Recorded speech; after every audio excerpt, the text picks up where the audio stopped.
जी की बात सुनते ही ऋषि लोग हंस पड़े और बोले, तुम्हारा शरीर पर्वत से ही तो हुआ है। बड़ा कहो तो नारद का उपदेश सुनकर आज तक किसका घर बसा है। उन्होंने जाकर दक्ष के पुत्रों को उपदेश दिया था, जिससे उन्होंने फिर लौटकर घर का मुंह भी नहीं देखा। चित्रकेतु के घर को नारद ने चौपट किया। फिर यही हाल हिरण्यकश्यपु का हुआ। जो स्त्री पुरुष नारद की सीख सुनते हैं, वे घर भाग छोड़कर अवश्य ही भिखारी हो जाते हैं। उनका मन तो कपटी है, शरीर पर सज्जनों के चिन्ह हैं। वे सभी को अपने समान बनाना चाहते हैं। उनके वचनों पर विश्वास मानकर तुम ऐसा प्रतीत चाहती हो जो स्वभाव से उदासीन, गुणहीन, निर्जन, बुरे वेश वाला, नर कपालों की माला पहनने वाला, कुलहीन, बिना घर बार का, नंगा और शरीर पर सांपों को लपेटे रखने वाला है। ऐसे वर के मिलने से कहो तुम्हें क्या सुख होगा। तुम उस ठग नारद के बहकावे में आकर खूब बोले।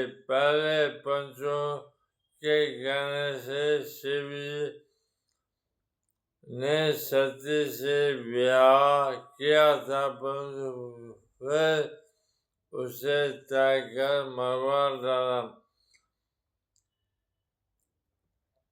अब शिव जी को कोई चिंता नहीं, भीख मांगकर खा लेते हैं और सुख से सोते हैं।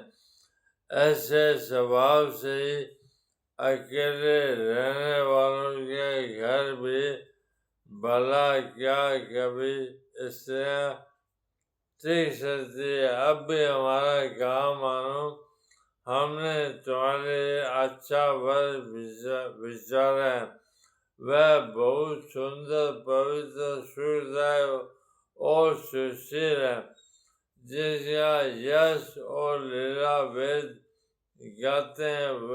वह दोषों से रहित, सारे सद्गुणों की राशि, लक्ष्मी का स्वामी और वैकुंठपुरी का रहने वाला है। हम ऐसे वर को लाकर तुमसे मिला देंगे। यह सुनते ही पार्वती हंसकर बोले,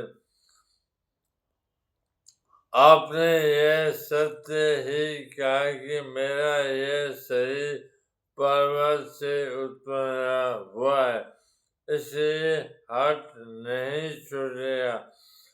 शरीर भले छूट जाए, सोना भी पत्थर से उत्पन्न होता है, सो वह जलाए जाने पर भी अपने स्वभाव स्वर्ण तत्व को नहीं छोड़ता।